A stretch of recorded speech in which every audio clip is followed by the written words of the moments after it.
A gun buyback that forced law-abiding citizens to surrender their firearms in a nationwide roundup and meltdown of all semi-automatic firearms and pump-action rifles and shotguns. 640,000 ordinary conventional firearms confiscated and destroyed. It was an absolute joke and a tragedy. I actually turned in 3 firearms and it broke my heart. I mean, it was 40 years of collecting and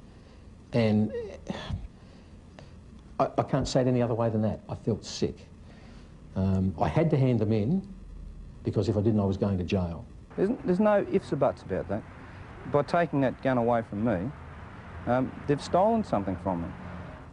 A right stolen by their government, promising safety in return for its gun bans.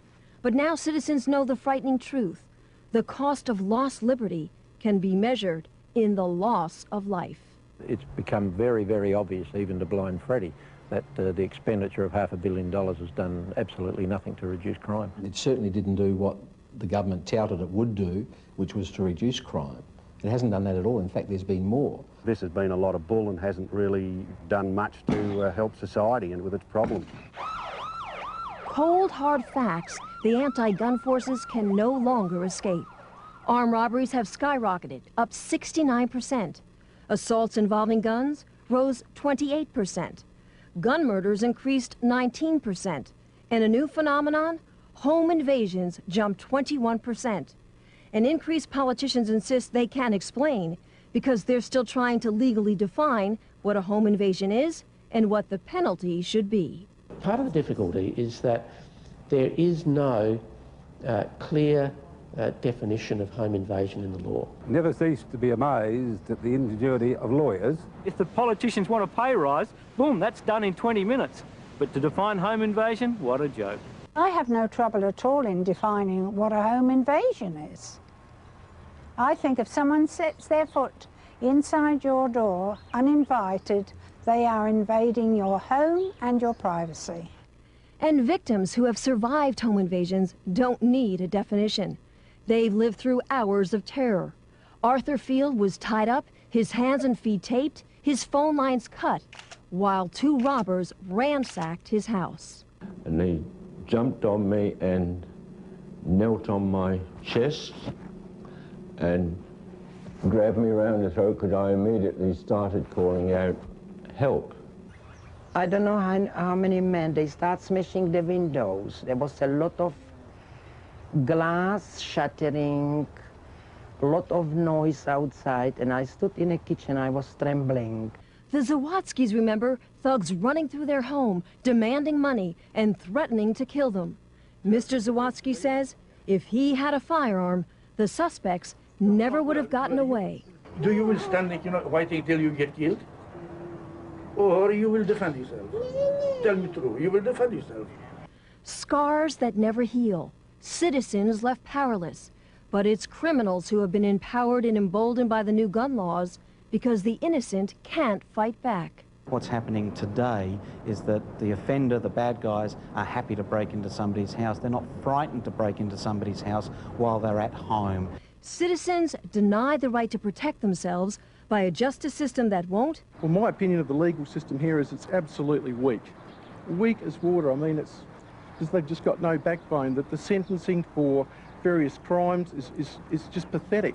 And police who can't. They're undermanned and morale has never been lower. It's very bad at the moment. It's never been worse. Since 1993, we've had a real decrease in over 230 sworn police officers in this state. These policemen have joined the job, policewomen have joined the job to go out and do it, and they can't even attend at breaks or assaults because there's no vehicle to even get them there. I mean, that's just absolutely ridiculous. Gun laws that have backfired. And Australians who have been forced to hide behind bars and deadbolts. Some are even installing extensive security systems because the firearms they still own that haven't been banned have to be locked up, unloaded, and unavailable. I mean, get real. If I have someone break in here, I've got to go get the bolt, get the rifle, find the ammunition somewhere else, put it all together, and then defend myself if this other person's got a firearm that's going to threaten my life. No way, it doesn't bloody add up. A political fraud, gun bans that haven't made a difference, and gun owners now struggling to stop a growing momentum against them. The people pushing the removal of guns from the Australian society are already saying that's only the first step. Publicly, that's only the first step. Now we want the handguns, we want every other firearm. They're warning to Americans, don't think it can't happen to you. It can, and it already is. Unless you, as a firearms owner, get off your butt now and start to oppose those that want to take them off of you right here and now, I would say that within 5 to 10 years, the restrictions on gun owners in America will be similar to what happens in Australia. Don't trust your politicians. Get in there, keep on their backs. Be a member of the NRA, be a member of your local gun club. Be part of the NRA and never, ever, ever give up your freedoms, because that's, in the end, that's all you've got. If you think you have rights, tomorrow the government can take them away from you. I think the Americans have to be very, very careful, because, you know, their rights will be quickly eroded, as ours have, and we don't have a chance in hell of getting those rights back.